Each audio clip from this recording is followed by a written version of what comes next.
Hujambo na karibu katika makala ya yaliyojiri NTC, kipindi ambacho kinakuletea habari na uchambuzi wa matukio mbalimbali. Mimi ni Nanaeli Kajiru na hii ni Hope Media NTC. Miongoni mwa yaliyojiri NTC: washiriki wa kanisa la Waadventista wa Sabato watakiwa kujituma kwa uaminifu. Vijana kanisani wahimizwa kutumia mitandao ya kijamii kwa ajili ya utume. Hayo na mengine mengi, fuatana nami hadi tamati mwa kipindi hiki.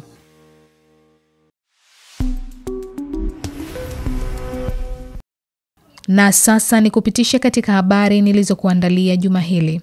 Kianza na Kifaru, wilayani Mwanga, mkoani Kilimanjaro. Washiriki wa kanisa la Waadventista wa Sabato watakiwa kujituma kwa uaminifu.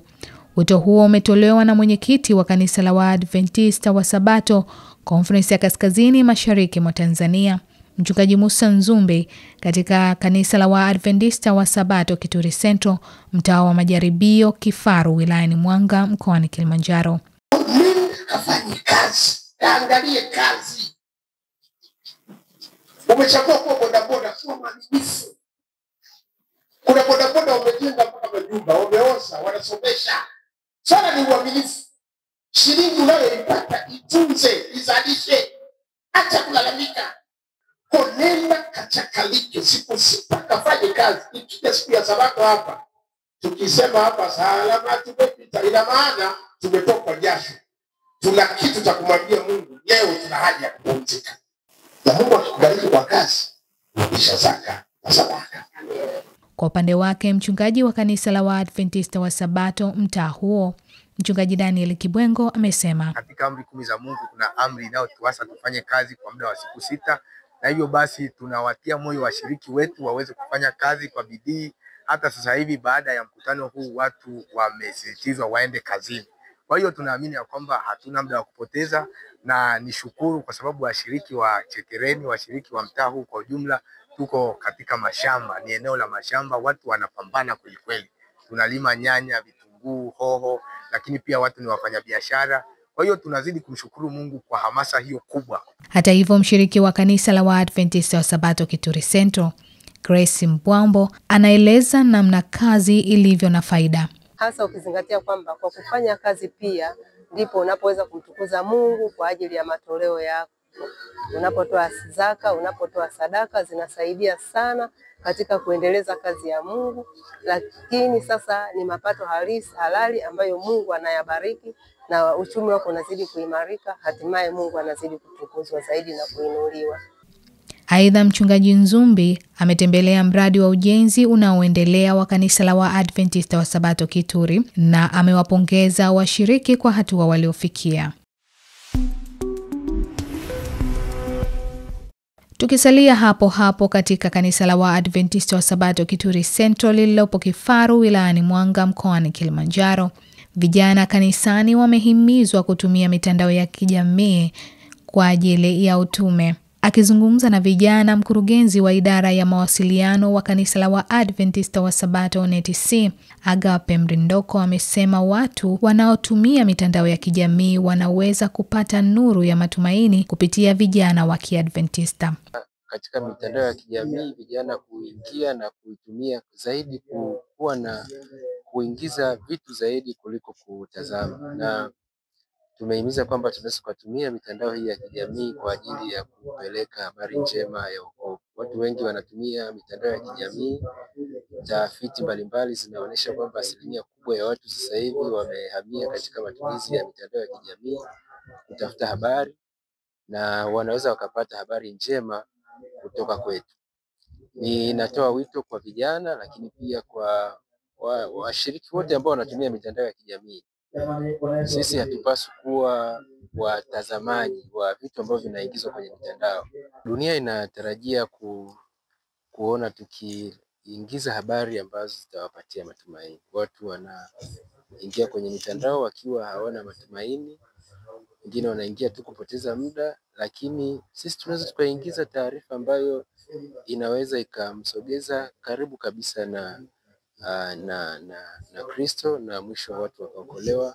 Hata hivyo, kijana wa kanisa la Waadventista wa Sabato Kituri Central, Samuel Elia, Ni kijana anayetumia mitandao ya kijamii, amekuwa na haya ya kusema. Kupitia mtandao wa Facebook, TikTok, mara nyingi huwa ninapoingia ndani katika mitandao najaribu kuingia na neno kidogo kuhusiana na kuzungumza habari za Mungu. Napenda kusema kwamba ndugu zangu ambao tunapitia hii mitandao ya kijamii ama tunajihusisha mitandao hii, tunapaswa tunapoingia katika mitandao hii tu iwe ni njia ambayo ya kutangaza ujumbe kwa watu ambao hawajamjua Mungu bado. Kwa upande wake, dada Tina Magalila, imekuwa ni tamanio lake kujihusisha na utume kupitia mitandao ya kijamii. Naitumia kama kwenye mambo yangu ya kazi, lakini napenda kumwomba Mungu aweze kuniwia niweze kuwa natoa ushuhuda kwa watu, kwa kuhubiria habari za Mungu kwa kutumia mitandao, kwa sababu mitandao ya Facebook wanaitumia watu wengi. Kwa hiyo napenda kushauri kama vijana, sisi ndo taifa linaloendelea. Kwa hiyo kama sisi vijana tutumie hii mitandao vizuri kutangaza habari za Yesu.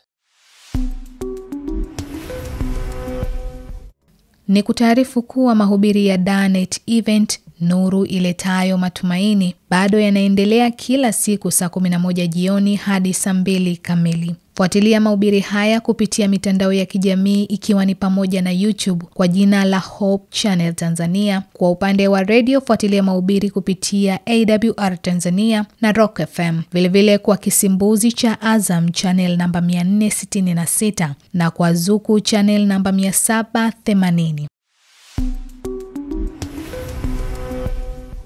Turejee Same Kilimanjaro, ambapo chama cha wavumbuzi kimeadhimisha miaka 36 tangu kilipoanzishwa. Ikiwa ni katika siku ya chama cha wavumbuzi duniani, mzee wa kanisa la Waadventista wa Sabato Sangu lililopo wilayani Same mkoani Kilimanjaro, Bwana Safiel Ibrahim, amesema kanisa lina wajibu wa kuwafundisha watoto kulingana na umri wao. Malengo ya programu hizi ni kuendelea kuona kwamba vijana wetu wanakuwa kiroho, kwa sababu wanaendelea kufundishwa ni kweli kule nyumbani na wazazi, lakini pia kama kanisa linaendelea kuwafundisha kulingana na mafundisho yao katika chama chao cha wavumbuzi. Akijikita katika kauli mbiu ya mwaka ya chama cha wavumbuzi isemayo safiri kwa imani, mwalimu wa chama cha wavumbuzi wa kanisa la Waadventista wa Sabato Sangu, Mwalimu Wema Togolani, amesema wazazi wasiwe kizuizi cha watoto kujifunza kiroho ili wasibaki nyuma. Na safari sio safari tu ya kwenda labda unaenda Moshi wapi, hapana. Safari pepo, safari kubwa ambayo ni ya mbinguni. Tumewafundisha watoto wajiandae muda wowote. Safari hii haina saa wala muda. Muda wowote safari ikifika, wote tutachukuliwa na kwenda juu mbinguni. Lakini pia watoto tumewafundisha kwenye madarasa safari hii ambayo ni ya ushindi. Watoto hawa wana uwezo wa kutambua safari mbalimbali, lakini pia watoto hawa ni weledi, wanafanya programu zao vizuri, lakini changamoto ni pale wazazi wengine ambao hawasapoti. Sasa wazazi wakimsapoti mtoto anajitahidi. Tuendelee kuwasapoti watoto wetu ili watoto waweze kusafiri kwa imani. Naye mtoto Lisa anaeleza umuhimu wa kujiunga na chama cha wavumbuzi. Tumejifunza kuhusu kusafiri kwa imani. Mwalimu alitufundisha kwamba yule Naama asingempokea yule binti kwa moyo wake, asingeponywa yule ugonjwa. Kwa hiyo tunatakiwa tunasafiri kwa imani na tunamheshimu Mungu, maana Mungu alimtumia yule binti ili Naama aweze kupona. Mimi kwa majina naitwa Elia. Nimependa sana chama cha wavumbuzi. Kwanza kinamfundisha vizuri na kwa kimwili na kiroho. Ninachokipenda katika chama cha wavumbuzi, tunafundishwa vizuri na walimu wanatuelewesha vizuri, tunaelewa. Fundishwa kwa watii kwa wazazi na jamii inayotuzunguka. Tuelekee sasa kata ya Kivisini wilayani Mwanga mkoani Kilimanjaro. Wainjilisti watakiwa kuwa na mtazamo chanya ili kujiweka wakfu kwa kazi ya Mungu. Akihutubia katika chuo cha wainjilisti Nyota Star, mwenyekiti wa kanisa la Waadventista wa Sabato Conference ya Kaskazini Mashariki mwa Tanzania, Mchungaji Musa Nzumbi amesema, tunapokuwa hapa tusichukulie mambo haya kama ni ya kawaida. Mungu amewapa fursa ya kulelewa hapa kama wainjilisti walei ili baadaye mfae kutumika kwa ajili ya kazi ya Bwana. Makanisa yatawachukua baada ya hapa, mitaa itawachukua baada ya hapa. Ni lazima huko mnakokwenda mkatengeneze tofauti. Kwa hiyo ukiwa hapa tengeneza mtazamo wako uwe chanya na uone kwamba Mungu anaandaa mtumishi.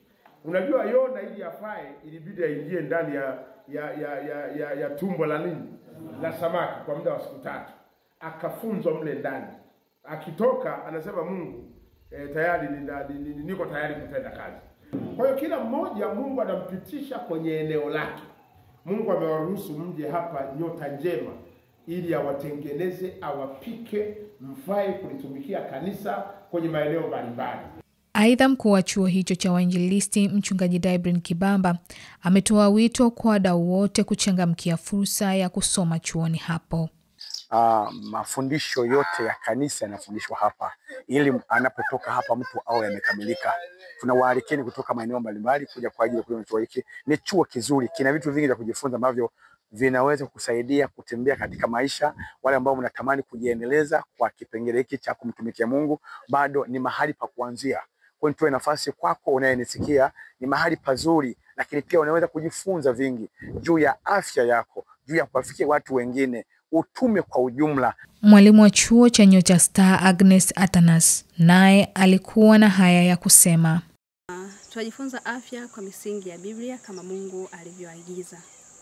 Lengo hasa kwa fundisha wainjilisti walei, kwanza kabisa ni wao kuhakikisha afya zao zinakuwa imara, kwa maana wanakwenda kufanya kazi ya Mungu kwa ajili ya kufanya kazi ya kuongoa roho.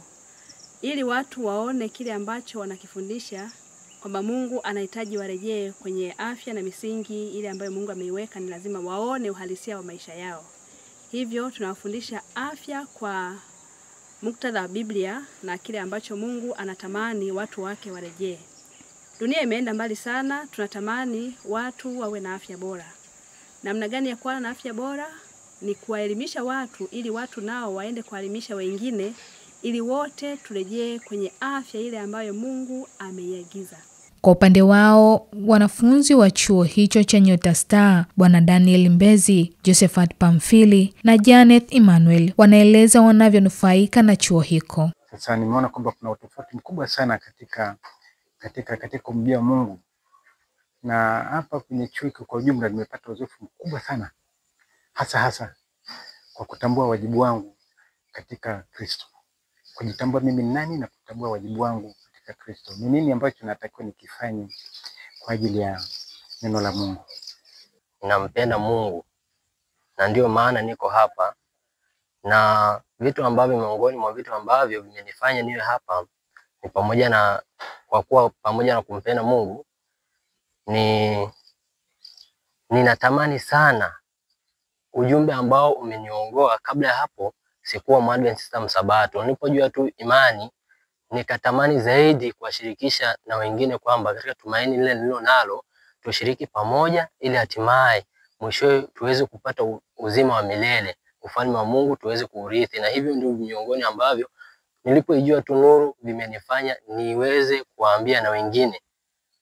Roho yangu inatamani sana kuwashuhudia wengine mambo ya habari njema ya Injili kuhusu Kristo, na ndio maana nimekuja kuongeza maarifa ili niweze kumjua Mungu zaidi.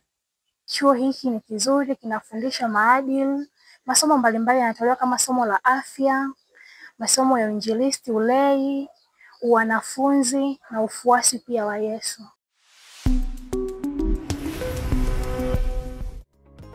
Taarifa hii inatufikisha tamati mwa makala ya yaliyojiri NTC juma hili. Unaweza kutembelea mitandao yetu ya kijamii Facebook, Instagram, YouTube na TikTok kwa jina la North East Tanzania Conference ili kupata taarifa zaidi. Vilevile unaweza kulike, kushare, kusubscribe na kucomment katika mitandao yetu hiyo ya kijamii. Kwa niaba ya wote walioandaa matangazo haya, mimi ni Nanaeli Kajiru. Asante na kwaherini, panapo majaliwa tukutane juma lijalo.